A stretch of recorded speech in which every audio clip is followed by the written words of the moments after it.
Good day. So for our next discussion, magkakaroon tayo ng mga problem solving about sa hydrology, particularly sa topic ng precipitation. So before, na-discuss natin what are the tools used to record a precipitation, how precipitation occurs, and etc. So on this discussion, we're going to solve some problems involving precipitation. So in this topic, so preparation of data, first we have to estimate the missing precipitation. So nagkakaroon ng missing data if yung isang measuring tool or measuring apparatus is either nasira or definitely nasira. Okay, so in order for us to anticipate or estimate rather kung ano ba yung precipitation in that recording station, meron tayong iba't ibang mga tools or methodologies to identify that said missing data.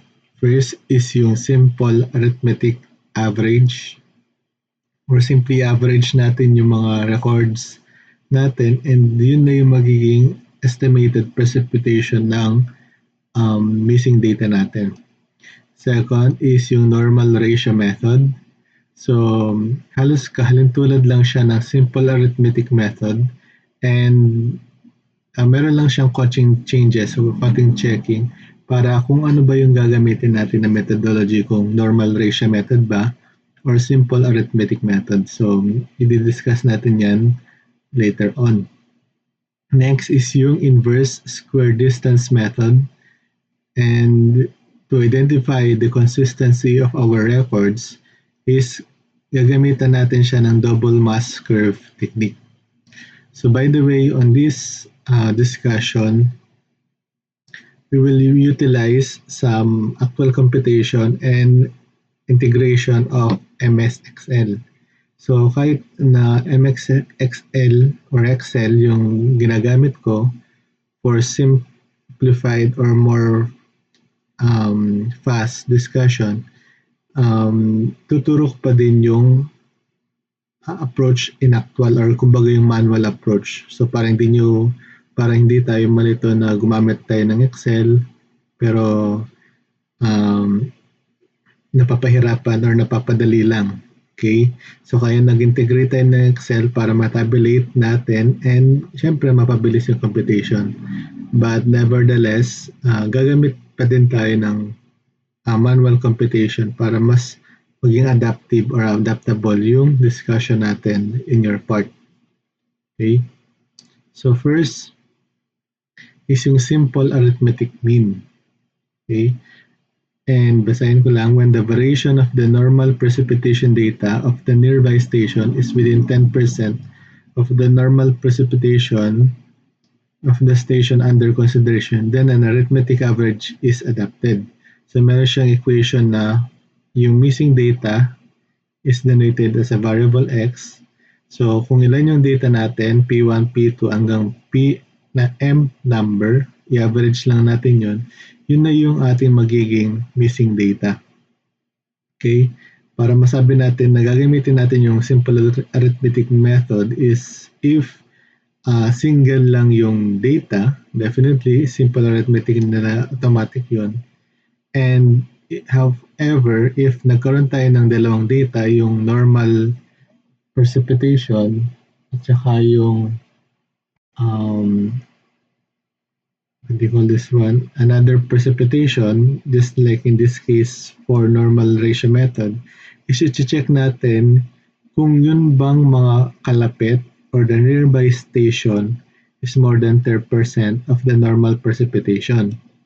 Okay?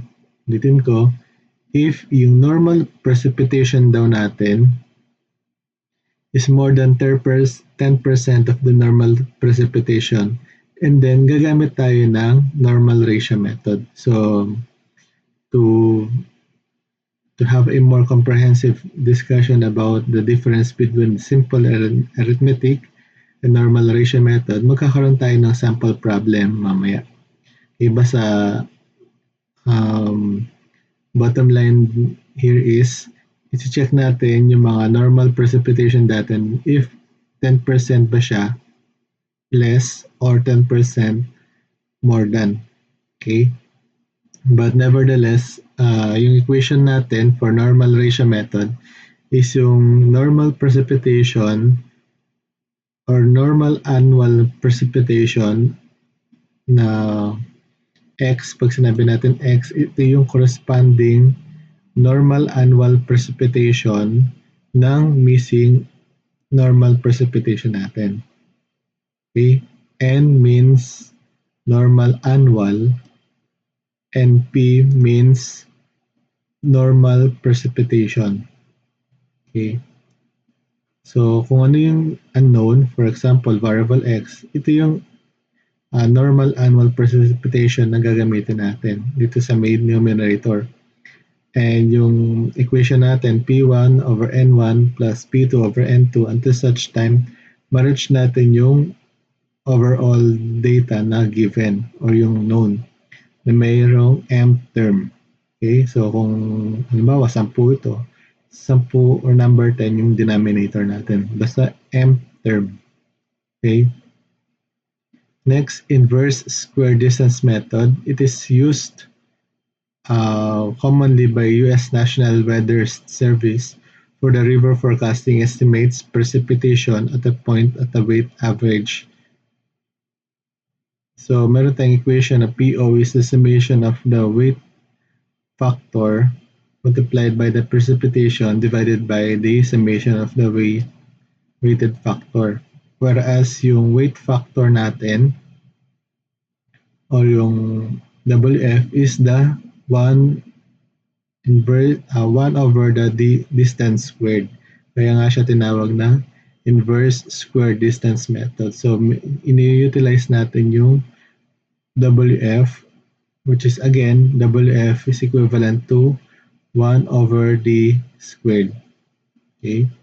So, this one is its equation. Summation of WF times P all over the summation of WF. So, basic principles and knowledge. So, if yung area natin corresponds to this specific area, ito daw yung required number of gauge station natin. For example, yung area natin is 80 kilometers or less. Pwede na yung isang rain gauge station natin na minimal or minimum. Okay? Kapag 320 to 560, 4. Kapag 800 to 1,200, 6 na rain gauges daw yung recommended na ilagay natin. So for sample problem 1, a watershed has 4 rain gauges. So meron daw 4 na rain gauge station. The annual rainfall depths recorded at 3 stations are 76, 151, and 101 respectively. Estimate the missing rainfall at the 4th station. So dito, gagamit tayo definitely ng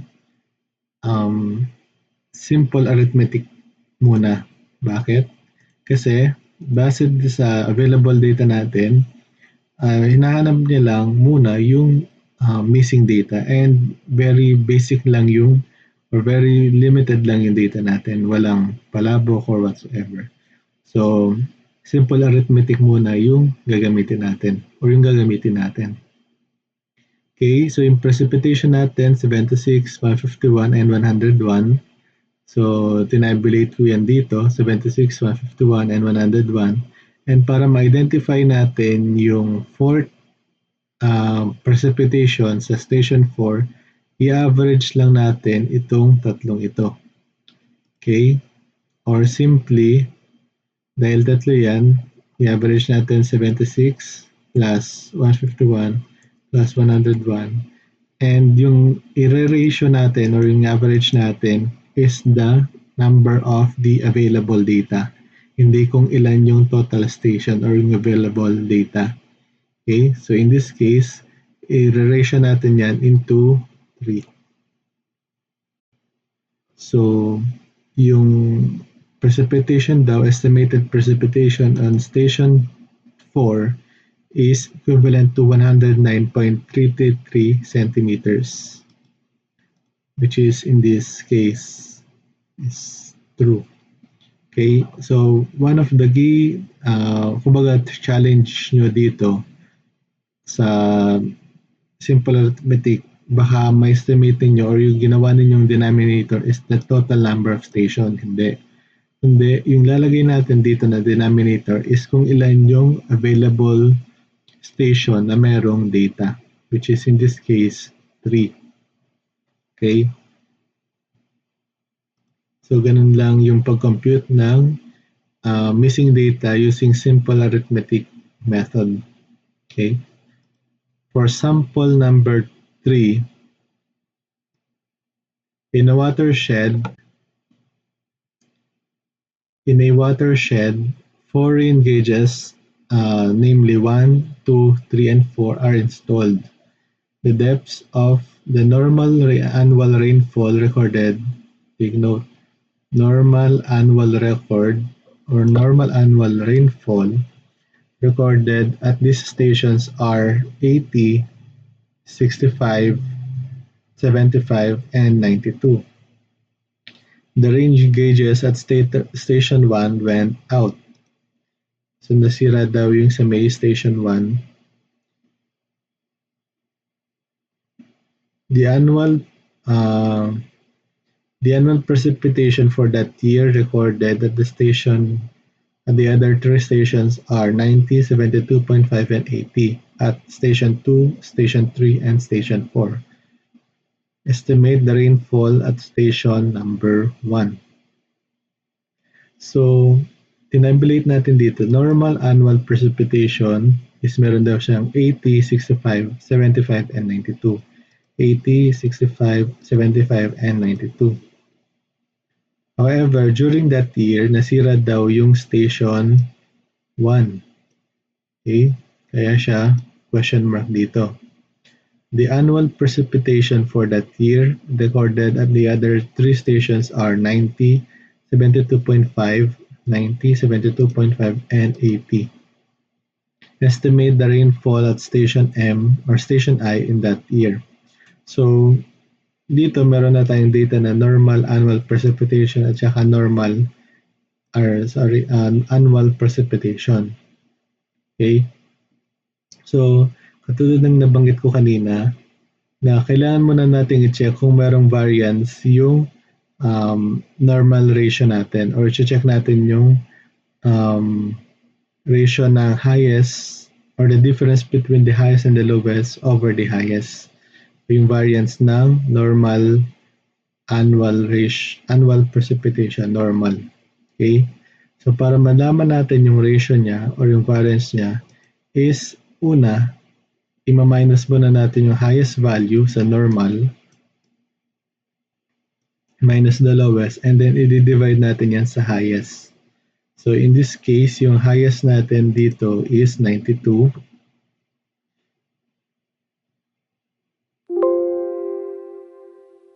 So yung highest natin dito is 92.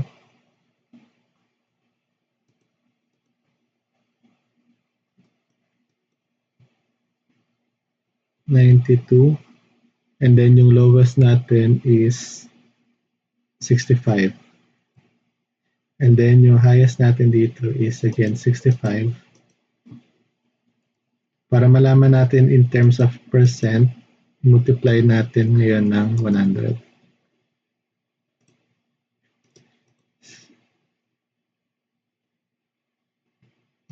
This one is 92.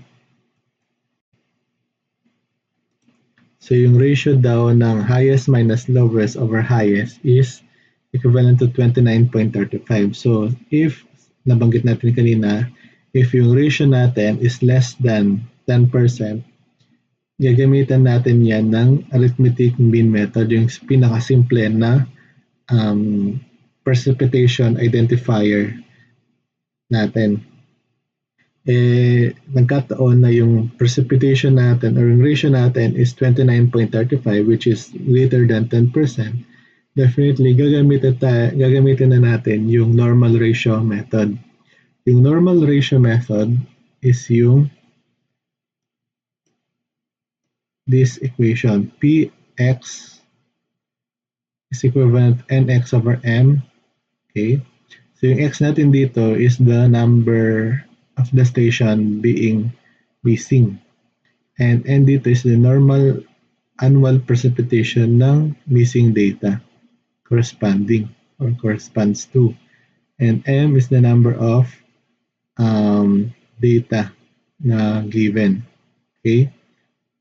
So in this case, P1 is equivalent to N1 over 3 quantity P2 over M2 plus P3 over N3 plus P4 over N4.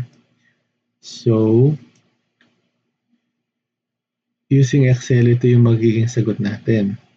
Okay, so i-check natin kung tama yung naging sagot natin. So, P1 or N1 of the missing data ay AT divided by natin sa 3 kasi tatlo yung available data na kompleto. Okay. Ratio ng P1 over N1. This is the value of P. This one is the value of N. So we have 90 over 65 plus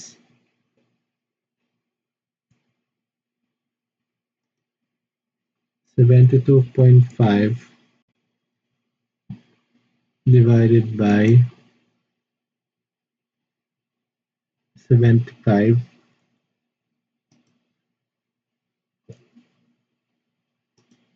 plus 80 divided by 92 was, so yung missing data daw sa annual precipitation at the first station is 85.889 centimeters. So mindful pa din kayo sa units natin. So the missing data for the annual precipitation at station 1 using normal ratio method is 85.89. Okay. Next, for sample number 3.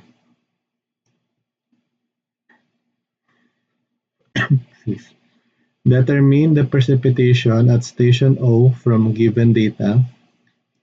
Station A is north 30 degrees 30 minutes east and it is 13 meters true north from station O. Station B is 12 meters true north and 15 minutes true west of station O. Station C is south 35 degrees 46 minutes east and it is 25 meters from station O. Whereas for station D, we have 20 meters true west and the station is located south 65 degrees 34 minutes west of the station O. The average precipitation for each station is 1.92, 2.69, and 1.54 and 4.5 4.5 meters respectively. So pinapatanong, what is the precipitation at station O? Kung ano ba yung precipitation ng station O natin. So gagamit tayo ng inverse square method. So yung principle ng inverse square distance method rather is gagawin nating center yung tinatanong na station and then ilalocate natin yung kanyang pinakamalapit na rain gauge station. Okay, and mapapansin natin dito, station O yung centroid niya and yung mga following given are the distances and bearings from the station 0. So, para i-solve natin yung um, precipitation of station O using inverse square distance method, gagamitin natin yung formula na summation of WF times P over the WF totals. Whereas in WF is the inverse square distance. Okay? But before we go further, para ma-solve yung or gamitin tong equation na to, kailangan muna natin i-plot yung data. Kailangan muna natin i-plot yung um, given. Okay? So station 0 is the center, which is the unknown precipitation. Okay, so station A, sabi niya, north 30 degrees east and 13 meters through north from the station O. So this is the station 0 and station O, that is 30 degrees 30 minutes. So north, yung mnemonics ko dito, north na papuntang east. North 30 degrees 30 minutes east. Okay? So this one is its bearing. So 13 meters daw siya projected from the north axis or the northern axis. From station B, 12 meters through north and 15 meters through west. So 15 meters sa north and 20 meters from west. Okay, so this distance is 12 meters. So station B is 12 meters through north. So 12 distance to 12 meters and 15 meters through west. So from this to here is 15 meters. Okay, so ito yung station B. For station C, south 35 degrees 46 east and it is 25 meters from station O. So we have south papuntang east, south papuntang east, 35 degrees 46 minutes na yung distance daw ng from station C to station O is 25 meters. So yung distance daw ng station O to station C is 25 meters. Letter D, 20 meters through west and it is south 65 degrees 34 minutes west from station O. South papuntang west. So yung distance daw niya through west is 20 meters. So south papuntang west 35 degrees 34 minutes and its distance from west from here to here is 20 meters. That is station D. Okay? So, kaya natin pinaplot yung data is para malaman natin yung kanilang distances. Kaya nga, inverse square distance method yung title ng method natin. So, kailangan natin ma-identify yung kanilang distances. So, unahin muna natin yung station A. Yung station A, ito from here to here, ano daw yung haba ng line AO. So mapapansin natin, ito yung included angle, tas ito yung 13 meters. So adjacent and then angle, that is the function of cosine. So that is adjacent over hypotenuse, whereas hanapin natin yung pinaka-hypotenuse niya. Okay? We have 13. Okay? 13 divided by cosine 30 degrees 30 minutes.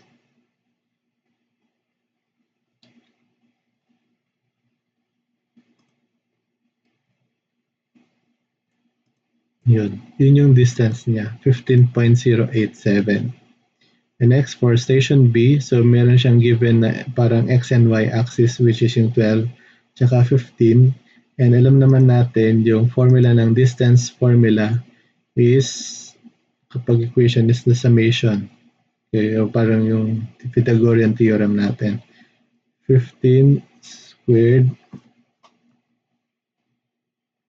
plus 12 squared equivalent yun sa 19.209 meters.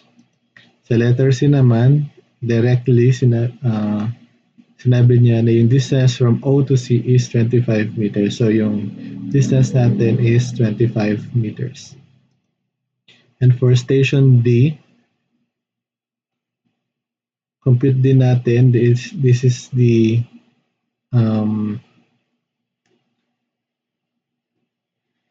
angle, and this one is the distance ito from here to here. So opposite niya is 20 meters. So ito yung angle, ito yung opposite distance na 20 meters as a function of sine. So we have 20 divided by sine. Baga, review na lang to ng mga pagpa-plot. Okay, so we don't need to go further on this topic kasi natutunan niyo naman yan beforehand. Okay, so 20 divided by sine 6534 is equivalent to 21.967 meters. So ito daw yung kanila mga distances from station O relative to the stations A, B, C, and D. Okay, natapos na natin makompute yung precipitation or yung distances. Next naman natin is yung precipitation. Yung precipitation dito is yung mga given dito sa equation sa problem 1.92, 2.69, 1.54, and 4.5 meters. Okay? And then, isa-solve na ngayon natin yung WF dahil yung pinaka-equation ng problem natin, yung pinaka-equation na gagamitin natin is WF times P over the summation of WF. Whereas yung WF is the square distance na inverse. Okay? So yung WF natin is the square distance. So 1 over the distance. So para mas mapabilis or 15.087 squared. So that is 4.39 times 10 raised to negative 3. Okay? So ganun i-compute yung mga WF. Okay? So kung gusto niyo naman na mas mapabilis yung pag-compute ng mga WF or yung equation na isa lang yung variable, pwede niyo gamitin yung calc function ng inyong calculator. 1 over, let's say, pangalanan natin na x variable squared. So, pindutin natin yung calc. Ano yung tatanong niya? What is the value na input nyo daw sa variable natin? Which is, for example, 15.087. So, yung kanyang sagot is 4.393 katulad din. And there's no need to palitan ulit yung equation, palitan yung data. Complete nyo na lang or pindutin nyo na lang yung calc function, which is tatanungin kanya ulit kung anong ilalagay mong value, which is 19.209 in this case, 2.71 times 10 raised to negative 3. Ganun ulit, 25, 1.6 times 10 raised to negative 3, and lastly, 21.967. We have 2.073. Okay, that is the data sa WF natin. Ngayon naman, i-multiply natin yung WF times P. Okay, kasi it is kailangan natin malaman yung kanilang total later on. So, muna, compute muna natin yung WF times P. Okay, simply 4.393 times 10 times 10 raised to negative 3 times precipitation natin na 1.92. We have 8.435 times 10 raised to negative 3. So, ganun lang i-compute yung WF times P. So, isa pa, WF 2.710 times 10 raised to negative 3 multiplied by 2.69. 7.289 or 29. So, ganun lang siya and the rest will follow. So, ganun i-compute yung WF and then WF times P. So, for the missing or the precipitation at the given station, kailangan daw natin yung summation or yung ratio ng summation of the total of WF times P over the summation of WF. So, i-add lang natin ito and makakakuha tayo ng 1.078 times 10 raised to negative 2. And for this equation naman, we have 2.751 times 10 raised to negative 2. So kung re-ratio natin yung 2.751 times 10 raised to negative 2 divided by 1.078 times 10 raised to negative 2, yung precipitation daw from the given station is 2.555 meters. Okay. So that is for the first part of our discussion. So for the estimation of the missing precipitation data using simple arithmetic, normal ratio method, and the inverse square distance method. Next is we need to test for the consistency of our records using a double mass curve technique. So, para saan ba at nagkakaroon ba ng double mass curve technique? So, next, kaya tayo nagtetest ng kanilang consistency is para malaman natin yung actual value talaga ng data natin. But beforehand, paano ba nagkakaroon ng discrepancy or parang changing in the slope, kumbaga, ng records natin? So, una is nagkakaroon ng paglilipat sa mga rain gauge station natin. Nalilipat. Okay? Next, changing occurring in nearby areas of station which affect rainfall of the station. Napalitan or pinalitan yung station natin or apparatus. It's either caused by fires, landslide, etc. And para maging consistent yung error and consistent yung errors in recording data from the specific data. So ito yung mga factors kung bakit nagkakaroon ng inconsistency sa mga records natin. Nililipat, pagbabago sa may nearby station, pagpapalit ng panibagong instrument dahil either nasunog or due to landslides, and if nakikita na inconsistent or consistent yung mga errors sa mga nare-record na data. So in order for us to check its consistencies and to have a remedy for such, is gagamitan natin siya ng double mass curve technique. So yung double mass curve technique, meron siyang equation na PCX is equals to PX MC over MA. Whereas yung PCX natin is yung corrected precipitation or yung tinama na natin na precipitation. Yung PX is the original recorded precipitation. And yung MC is the correct slope of the double mass curve, and the MA is the original slope of the mass curve. So kung mapapansin ninyo, for example, on this given data or given picture na hypothetically, ganito daw dapat yung projection ng data natin. So, after some time, due to inconsistencies, biglang lumiko or nagpa-incline or nagbago yung slope ng ating data. So, kailangan natin itama itong mga data natin para maging consistent siya sa slope natin. So, mapapansin ninyo sa pagpa-plot niya, accumulated rainfall at X And dito naman, accumulated rainfall of Station A, 10 station. Okay, so visually makikita natin na biglang nagbago yung slope. So pinag-uusapan natin dito is yung slope. Okay?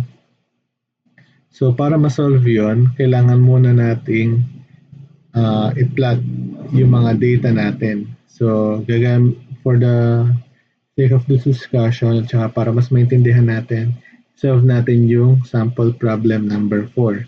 The annual rainfall data station M, as well as the average annual rainfall values of a group of 10 neighboring stations located in a meteorologically homogeneous region are given in the next table.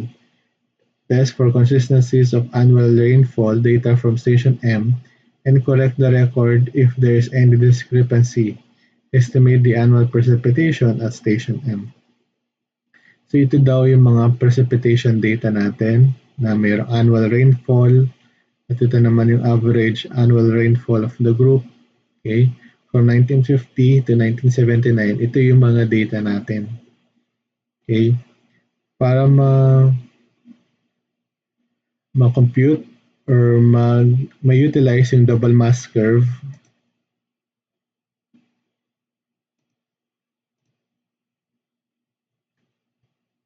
so after natin ma-tabulate itong mga table natin, so for year, annual rainfall, ito average annual rainfall, kumbaga kinapi-paste ko lang yung given kanina. So kailangan natin siyang i-arrange from recent to up to the last record. So yung recent natin is 1979, pinakahuli. And then i-arrange natin yan pababa up to 1950. Okay? Wala muna tayong computation, kundi i-arrange muna natin yung data natin pababa from the latest up to the oldest data, 1979 to 1950. Okay. Next, i-plot na ngayon natin yung mga data natin. Sa take note of the word, sabi niya,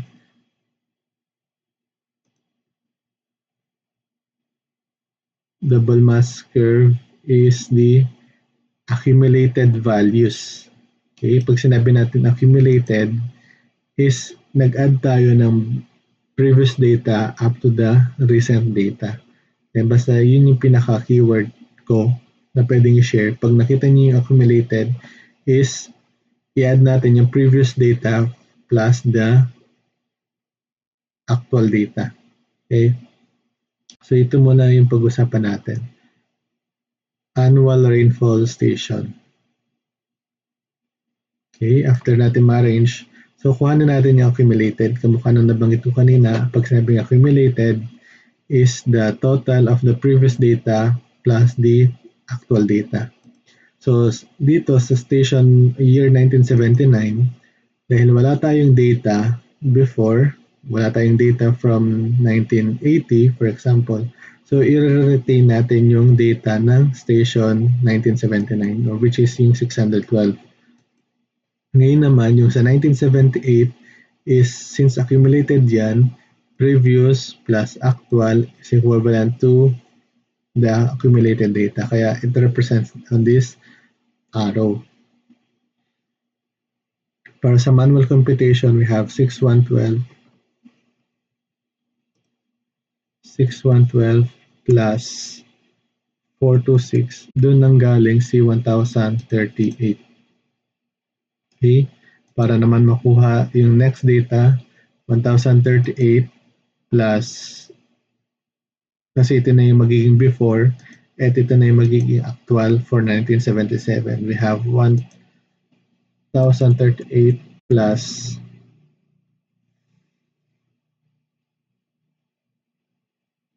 825. We have 1863. So, ganun lang i-compute yung accumulated annual rainfall natin. Okay. Next, for the average annual, take note the word average. So, kukunan din natin yung accumulated. Ganun din.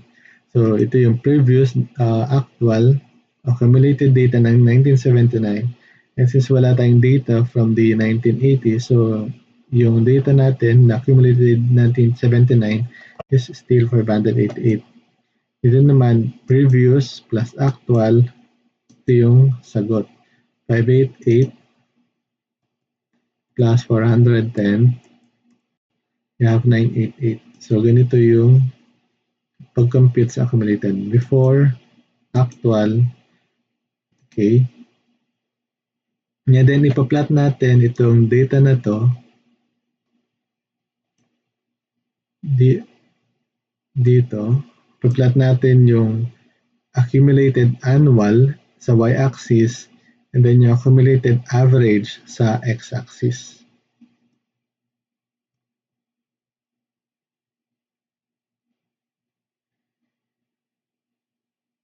Okay? So, accumulated average sa x-axis, accumulated average, and then accumulated annual rainfall sa may y-axis. So, after natin pinlat,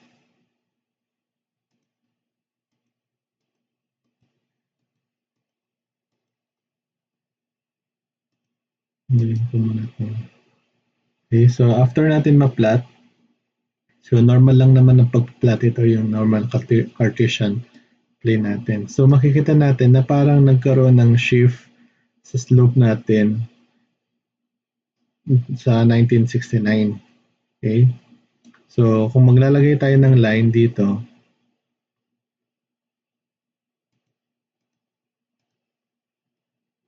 so kung maglalagay tayo ng from point 1979 up to this here, halimbawa maglalagay tayo ng line, makikita natin na parang nag-shift yung data natin from 1969 up to 1950.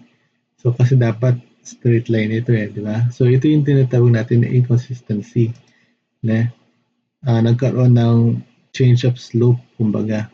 Okay, kumbaga normally nagbabago naman talaga yung slope, di ba? Pero dito medyo malaki na yung changes niya or yung variations niya. Okay, so nagkaroon na tayo ngayon ng inconsistency. Okay, and if you can see on this line, so kumbaga from 1969 up to this 1950, doon na lang nagkaroon ng panibagong changes sa panibagong slope. So yung gagawin natin is i-align natin or i-correct ngayon natin yung data from 1968 up to 1950 para maging siyang tama or consistent na sa data natin using double mass curve technique. So, yung equation natin is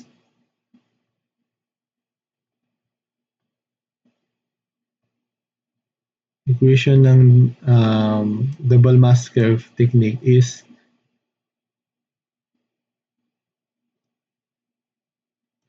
PCX, which is the corrected value, multiplied by the PX, yung medyo may error, multiplied by the ratio of the corrected slope over the actual slope. So, yung MC and saka MA muna yung i-compute natin. Okay? Para makompute yun, and nabanggit natin kanina, or na-observe rather, na nagkaroon ng change of slope sa 1969. So para, di ba alam naman natin na yung slope is the difference or the ratio of rise over run. So para mas ma-identify natin, kamukha lang ito din ng kanina. Okay? Kumbaga, linagyan ko lang siya ng another axis or mga another line para mas madali na mabilang natin yung mga boxes mamaya. So, para mahanap natin yung slope na to, so gagawa tayo or maglalagay tayo ngayon ng rectangle. Or sorry, triangle. Okay, so yung triangle natin, kapag pinroject natin yan or inalign natin yung hypotenuse niya sa line natin, for example, from 1979 to 1969,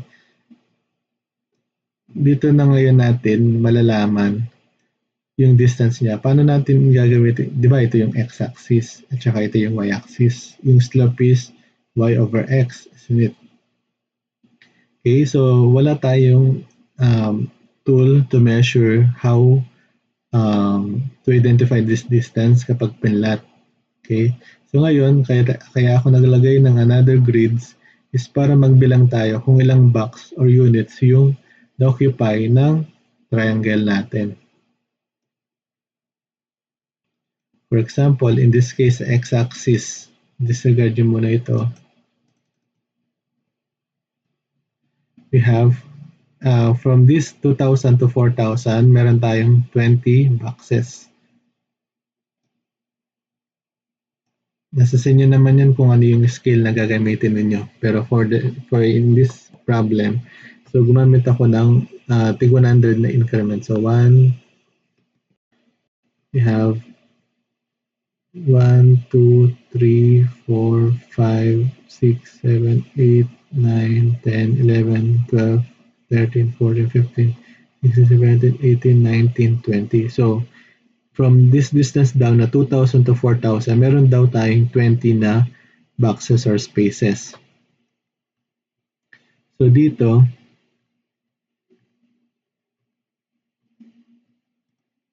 20 ito. So, bibilangin din natin ulit ito kung ilan siya. So, lagay ko muna 20 plus 1, 2, 3, 4, 5, 6, 7, 8, 9, 10, 11, 12, 13, 14. 14.9.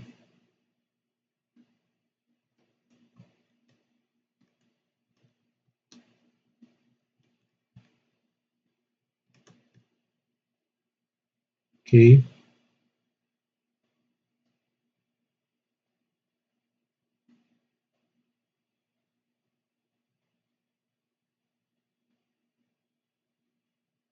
So, yan. Then 1, 2, 3, 4, 5, 6, 7, 8, 9, 10, 11, 12, 13, 14.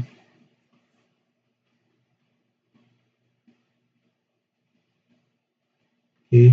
So, basta pagbibilangin nyo ito, from here to here, is makakukuha tayo ng 44.49 units from this point up to this point. Okay. So 1, 2, 3, 4, 5, 6, 7, 8, 9, 10, 11, 12, 13. Okay. And it is advisable na gagamit tayo ng millimeter paper or accurate graph. Okay. So anyway, sa exam naman is meron na akong ipoprovide at least ng millimeter paper. Okay. Or yung graph. Okay. So anyway, for the sake of this discussion, so makakompute natin dito na 44.49 and this one naman is ganoon din yung method, makakuha tayo ng 45.8 na units. So para makuha yung slope, by the way, this is the corrected. Okay? Kasi ito yung original data na tama and assuming dapat daw na ganito yung projection ng graph natin, eh nagkataon na nagkaroon ng changes. Okay? Kaya nagkaroon ng inconsistencies. Okay? So anyway, so para mahanap natin yung corrected slope, we have to divide 45.80 divided by 44.49. So yung slope natin is 1.0294. So ilagay ko muna dito from the MC is 1.0294. Next, for the second, kumbaga ito daw yung nagkamaling data. So hanapin natin yung kanyang slope from this point, 1969 up to 1950. So sa horizontal, nakakuha daw tayo ng 131 units and dito naman is 115.09 units. Okay? So kuhanan din natin yung slope niya, 115.09 divided by 131.1 unit. So 0.8778 or 8779. So ito yung corrected slope. And ito naman yung slope na nag-error yung data. Okay, so for the corrected annual rainfall, so wala tayong nilagay dito. Corrected annual, take note, corrected annual. This one. Kaya tayo wala lang nilagay dito kasi yung reason niya is or yung slope natin is walang mali dito sa region na to from 1979 to 1969. Okay? Kasi ito yung corrected slope natin from 1969 to 1979. So, i-retain natin yung values ng mga precipitations natin. 6112, 6112, 426, 426. So, hanggang sa 375 ng 1969. So, yun. Next, yung 1966 downward. So, doon daw nagumpisa yung error o yung maling data. Okay? So, multiply natin yung ratio ng MC over MA sa given data. Okay?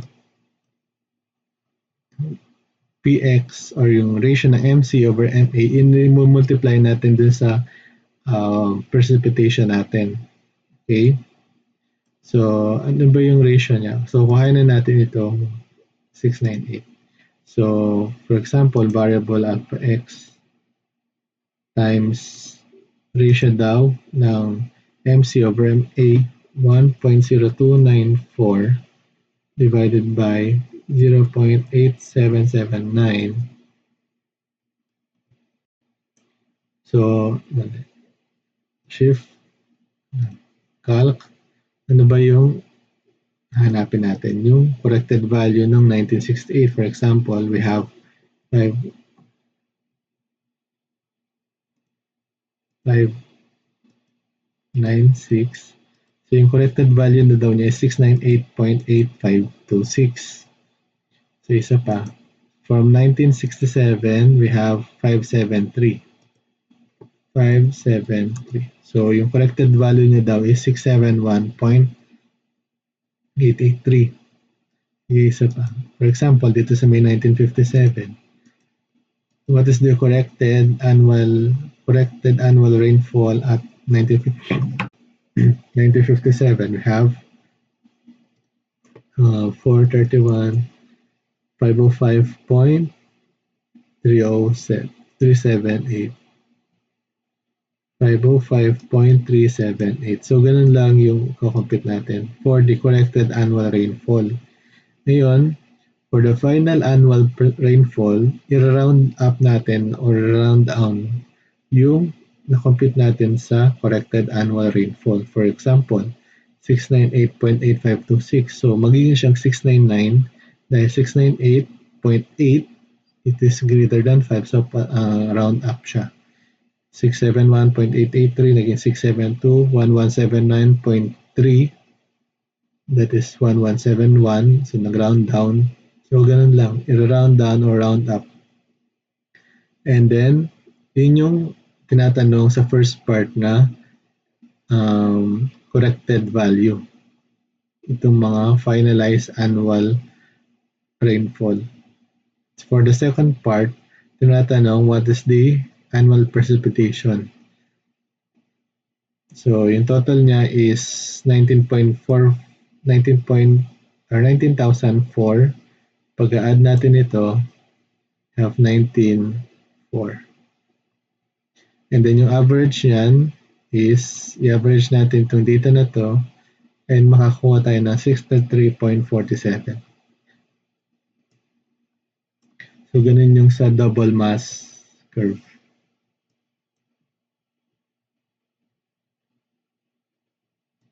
Next part of our discussion is presentation of the rainfall data. So, para mas ma-visualize, para mas maintindihan kung ano ba yung trend line or trend ng data natin. So ideally is ginagraph natin yan using bars charts, bar charts, hytographs, etc. Okay? So first, mass rainfall curve. Show the relationships between the accumulated precipitation and time. Accumulated precipitation and time. So mass rainfall curves are used for determination of the duration of the magnitude of the storm, intensity, and time intervals during storm. Yun yung sa mass rainfall curve. And for hyetograph, it is a graphical representation of the relationship between the rainfall intensity and time. It is a plot of the rainfall down the ordinate axis against time on the abscissa axis. It is the discrete representation of the rainfall hydrograph. So it's a matter of graphing yung mga data natin.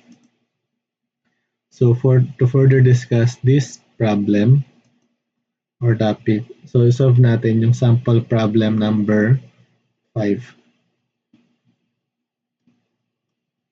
A watershed has the following data were recorded in a self-recording gauge.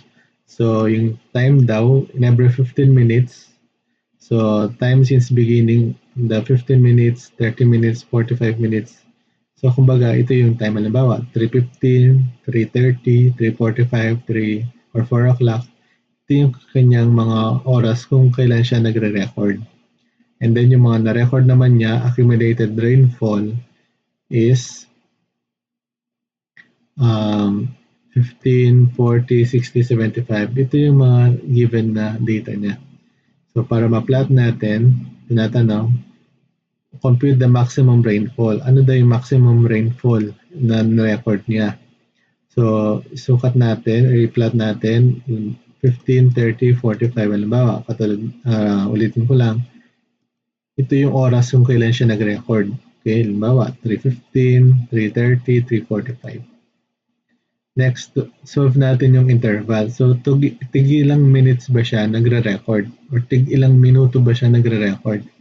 Okay? So, 30 minus 15, that is 15. 45 minus 30, that is 15. So, makikita natin na in every 15 minutes pala, dun nagre-record yung self-recording gauge natin. And yung rainfall data natin, 15, 40, 65, is the data given here. Okay? Next, para malaman natin yung rainfall interval in terms of millimeter is kumukha nung sa accumulated, yung previous plus present, ito yung actual. So 15 plus 40, that is 55. 25, 25, sorry, interval. Okay? So 15, wala tayong tingnan interval. Kung ano doon yung difference. So we have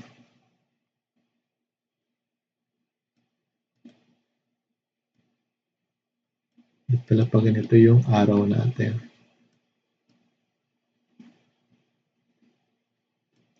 Ito yung minus. Okay? So 40 minus 15 is 25. 40 minus 15, that is 25. Kasi interval. Okay? Pag accumulated, plus. Pag interval, minus. So, next.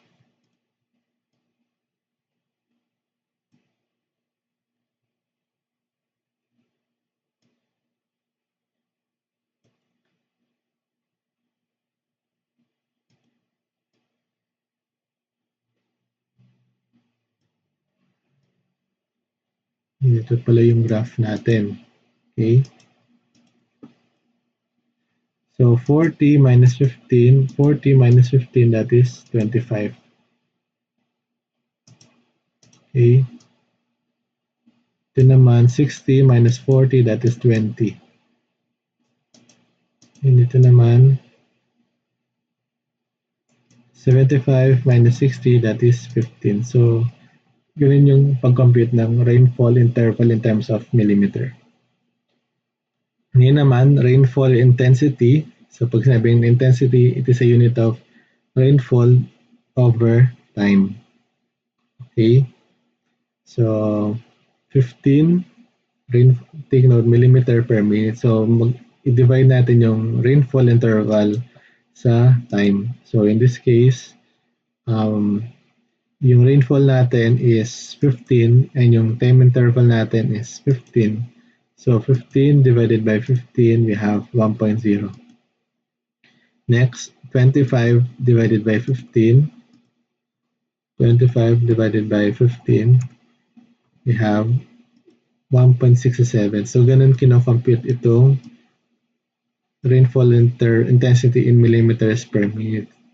And then, kung gusto naman natin in terms of centimeter per hour, i-convert natin yung millimeter into centimeter and yung minute into hour. So, this value, millimeter per minute, magiging siyang centimeter per hour, magiging siyang 6. Okay? Ngayon, determine the maximum. So, by this computation, ano daw yung pinaka maximum rainfall intensity natin or kung anong oras daw siya nag-occur at the same time. So, mapapansin natin, yung pinakamalaking value ng rainfall intensity is 2.67. So, ibig sabihin, at the 90-minute time na nag-record siya, doon na-record yung pinakamalakas na intensity ng ulan. Okay? So, 2.67 is the maximum or pinakamataas na rainfall intensity. Okay? So, as I mentioned kanina na mas maganda kung ginagraph natin sila. So, time, yung sa horizontal, yung accumulated rainfall is ito, sa may vertical. So, in every 15, nagre-record siya. Makikita natin na after some time,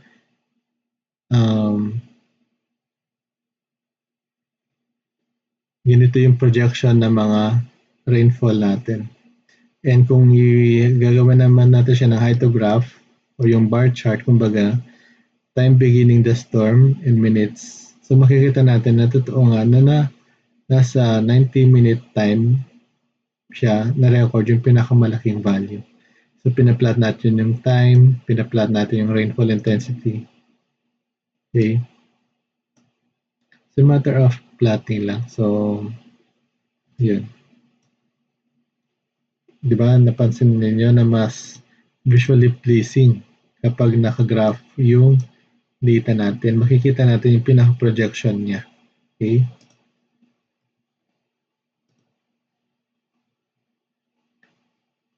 Next, point rainfall. A recorded station is known as the rainfall station. The data is represented in the forms of daily, weekly, monthly. Okay? So, katulad sa numbers for data, annual rainfall values recorded station M from 1950 to 1979. So, arrange din natin yan from the recent to the last, 1950. So, kumukha lang din siya ng data kanina. And then, pinapatanong, represent this data as bar diagram with time in chronological order. Plot the 3-year moving mean of the annual rainfall time series. So, kumbaga, nagkakaroon tayo ng point interval para malaman natin yung pinaka-projection kung magiging actual ba siya dun sa given data or sa relative data natin. Okay, para ma-solve yun, again, i-arrange natin from the pinakamatagal up to the pinaka-latest. Okay, from 1950, 1979. So, data are as follows. So, para makuha natin yung 3 consecutive year, bibilang tayo ng 3 data. 1, 1, 2, 3. Okay? I-add natin ngayon sila. So, mapapansin nyo, nakapoint ito sa arrow natin. Sa pinakagitna, doon natin umpisahan yung data na pag-input. Okay? After natin makukuha ng 3 data, i-add natin yon and ilalagay natin yon sa pinakagitna nila. Okay? We have 676 plus 578 plus 95, we have 1349. Ito siya located. Ngayon naman, para makuha yung 1135, hahanap ulit tayo ng tatlong data, 5, 7, 8, 95 at saka 462. 5, 7, 8 plus 95 plus 462. Doon nagmula yung 1135. So for 1029, hanap ulit tayo ng tatlong data, 95 plus 462 plus 472. We have 95 plus 462 plus 472. 1029. So, ganun lang i-compute yung for 3 consecutive year. So, until such time na ma-reach natin yung pinaka dulo. So, 825, 426 plus 6112. We have 825 plus 426 plus 6112. We have 1,863. So, dun kino-compute yung 3 consecutive year data natin. Okay? For the 3-year moving, from the word itself, 3-year moving, i-average natin yung 3 data. For example, ito muna, 676, 578 plus 95. Ito yung kanilang mean. We have 676 plus 578 plus 95 divided by 3. We have 448.667. 676, 578, and this one is 95. So 449.667. So ito yung 3-year moving. So another example, itong 378.333. So 578 plus 95 plus 462. I-divide natin yan sa 3. Ito yung 378.333. So ganun din. Ganun lang i-compute yung sa 3-year moving mean. Ganun din hanggang sa dulo, 825, 426, 6112. Yung average niyan is 621. Next, for the mean annual rainfall na average, mean annual rainfall, ito yung pinaka-average ng data natin.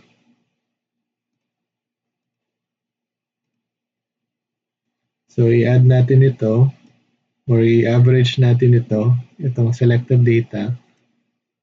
Makakuha tayo ng 568.667. So, ito yung ilalagay natin throughout. So, disregard nyo muna ito.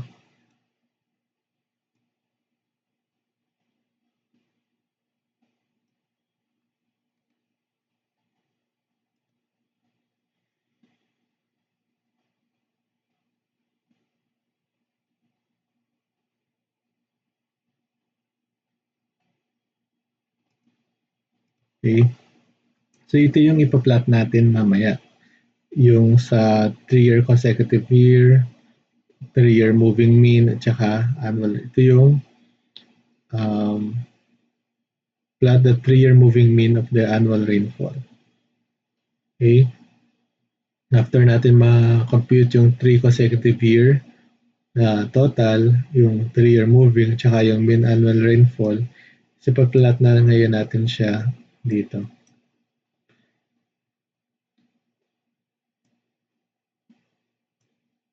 So yung orange dito, ito yung mean annual rainfall. Ito yung 568.667. Okay? Straight line. Itong green,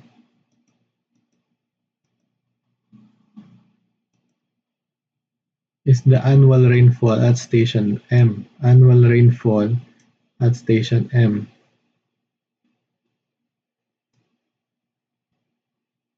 Ito. Okay?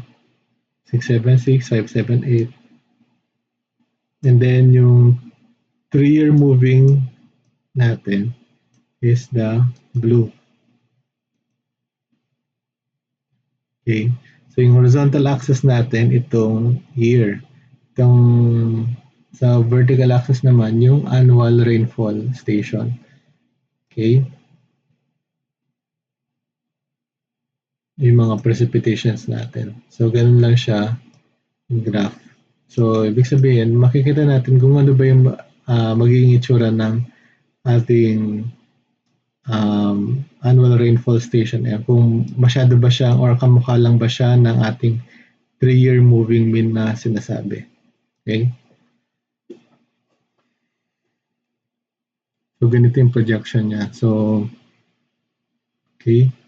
Yung sa yellow, definitely, straight lang siya. Green is ipa-plot natin yung data from annual rainfall. Halimbawa, 676, 6.676 ito noong 1950. 1950, 676. Parang nagpa-plot ka lang din ng normal axis. Okay?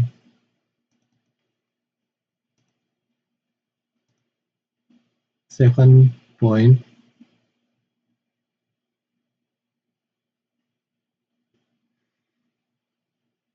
mean precipitation over an area. So, gagamit tayo ng arithmetic mean, Cheson method, at saka isoyatal methods. So, hydraulic analysis for the average or the mean value of the total rainfall recorded in a different station to convert a point rainfall values at the various station an average value or catchment. So, Cheson method is a common method for weighing the rain gauges. It is also called as weighted mean method. So, kukuha na natin yung weighted factor niya in terms of area. The advantages niya is it makes the data from nearby stations located outside watershed, kino-consider din niya. It allocates importance of measurements according to station spacing. It easily adaptive on computer. Stations remains constant. The disadvantage niya is method ignores orographical or effects or yung pinaka-slope ng terrain. Whenever a new station is added, it leads to change in areas and polygons. So, pinaka method ng Cheson method, for example, yung mga points natin from point A, B, C, D, E, and F, as much as possible, kuhanin natin or magpo-form tayo ng triangle. For example, triangle EBA, triangle BAD, triangle BDC, and triangle BFC. So, after natin ma-project yung triangle, kukuhanin natin yung kanilang perpendicular bisector. Pag sinabi natin perpendicular bisector, yung kanilang kalahati o yung pinaka-kalahati ng distance nila, kailangan perpendicular yun sa face niya, yun yung tinatawag natin na perpendicular bisector. So for example, from D to C, ito yung kalahati niya. Kapag nag-project tayo dito ng angle or 90 degrees, ito yung kanilang presentation. Ito yung red, it is the representation ng perpendicular bisector. Kumbaga ito yung pinaka-coverage area using Cheson method. Okay? Ito yung kanilang parang area of jurisdiction kung saan pumasok yung mga area bisectors niya. And the average is the summation of the area times the precipitation over the area. Isoyatal methods naman, this method calculates the average rainfall by considering the area between two consecutive lines joining of equal rainfall magnitude. These consecutive lines are called isoyates. The advantage niya, used for data nearby stations outside of the watershed. It allocates space according to station spacing as well as precipitation. It can take into account the storm morphology. It is well adapted in pictorial presentation. It yields information regarding area distribution. Sa procedure niya, from the rainfall data, prepare isoyatal map, measure the area between successive isoyates and planimeter, multiply each area. So parang katulad din siya ng equation dito ng Cheson method. So mamaya i-discuss natin in further. So for problem number 8, in a watershed, the average annual precipitation for four subbasins was recorded as follows: 104.84, 112.27, 84.84, and 73.406. The are nine subbasins are 93,264.3, 71,243.5, 108,808.20, and 168,393.80 area. So ito yung kanyang precipitation, ito yung kanyang area. Calculate the average precipitation using Chesson method. So Chesson method, summation of area times precipitation over area. So yung area natin is 93, tinabulate ko na yan dito. And kuhanin natin yung total. So 93,563 hanggang sa 168,393.8. Yung total niyan is 442,980 hectares. So kuhanin natin yung weight. Yung weight natin dito is the ratio ng area na to over yung area na ito. Okay, kumbaga ito yung summation ng area 1 over area total. So this one, para makuha natin yun, i-divide natin yung area 1 over the area total. We have 93,564.3 divided by 442,009.8. We have 0.211 or 0.21 or 211,679. Okay? So, ganun yung procedures para makuha natin yung weight niya per area. So, 7124, another example. 71,243.5 divided by 442,009.80 of 0.161. So, ganun compute yung weight niya. For the precipitation given to, and yung weighted station is, multiply natin yung W, summation ng area times P over the total area. Diba yung weight, ito yung parang area 1 over area 2. I-multiply na ngayon natin sa precipitation. Okay? We have 100.84 times 0.21. We have 100.84 times 0.21. We have 21.1764, or since in this case, yung pinaka total value niya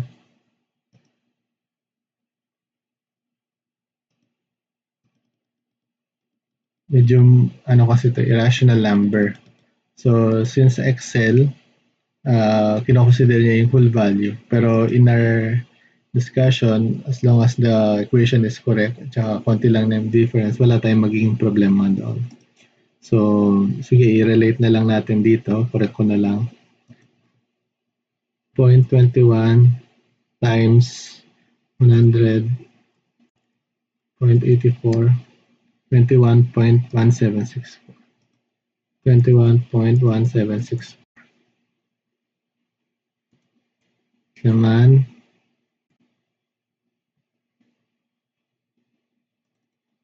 0.16, kaya as much as possible ini-store natin yung mga nako-compute natin para makuha natin yung kabuuang value. We have, at saka kung meron siyang fraction, advisable din na ganun din yung gamitin natin.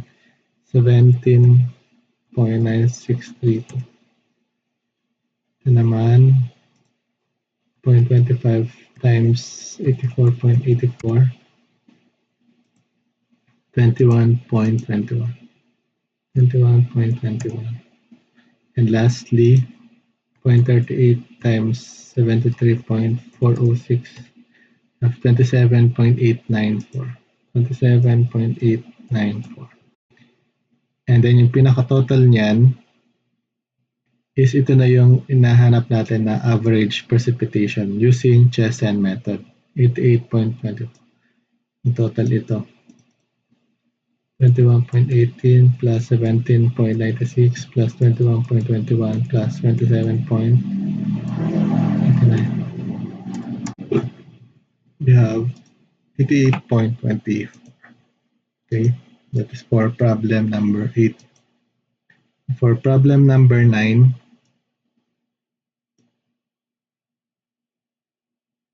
a watershed area is composed in equilateral triangle ABC and a square BCD such as the point BC are common. Rain gauge is located at points A, B, and C. Measured rainfall 75, 100, and 125. Using Chesan method, determine the mean precipitation. So ipa-plot muna natin or merong given data table. So from A to B, B to C, and A to C are equilateral triangle. Pag sinabi natin equilateral triangle, all sides are equal and all angles are equals to 60 degrees. So yung each side daw niya is 1.5 kilometer, 1.5, and 1.5. Pati yung square 1.5 then 1.5. Dito is 1.5 din. So Chesan method is yung perpendicular bisector nila. So kalahati niyan until sa time na magmi-meet sila sa pinaka-point dito sa may bandang equilateral triangle. So yung area coverage ng station A is 1/3 ng equilateral triangle. Sa station B is 1/3 ng equilateral triangle plus kalahati ng square. And ganun din sa station C. Okay? Para makuha yung area, 0.32468. So, unahin mo natin A, B, and C. So, sabi ko nga kanina, equilateral triangle. Yung pinakamadaling equation dyan for determination of area of a triangle is yung triangle or scissors formula. We have, or 1/2 AB sine theta. So, AB, tas yung included angle. So, 1/2 A natin is 1.5. B natin is again 1.5 din. Sine 60. Ito yung kabuuang area ng triangle ABC. 0.974279. Okay. Since sabi ko kanina, so store not shift, store at A. And then yung coverage nito is yung 1/3 lang niya. So that is alpha A divided by 3. Yung 1/3 lang na area. Yun yung 0.3248 na area. And sa lahat point B naman, coverage yung 1/3 ng area, tapos kalahati ng square, that is square. Ito yung kalahati ng square, hindi siya 1.5 ha. Square din ito. So that is alpha A 1/3 ng equilateral triangle plus 1.5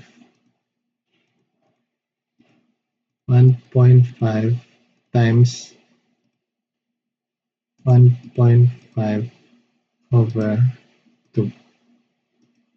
Yung 1.5 over 2 dahil kalahati lang ito ng itong sa broken line. Okay? Have 1.449 or 1.45 or 1.4498. And since nagkataon pares lang sila ng pinaka-area of jurisdiction, so pares lang yung area natin. So yung weight niya katulad sa Chesan equation or Chesan method sa problem number 8, kuhanin natin yung weight. Yung 0.348 divided by 3.244, yung total ng area natin, you have 0.101. Okay, and malalaman naman natin na tama yung weight natin if nag-yield siya sa 1.0 o yung 100%. For the precipitation, 75, 100, and 125 respectively. So kamukha ng problem number 8, i-multiply natin yung 0.101 times 75. Makukuha tayo ng 7.555. 0.45 times 100, we have 44963. Okay, by the way, naka-Excel to ha. So, sige. 0.101 times 75. 7.575.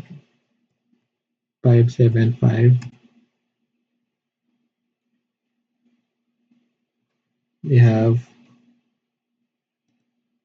0.45 times 100. That is 45. And 125 times 0.45. We have 56.25. 56.25. So 108.83.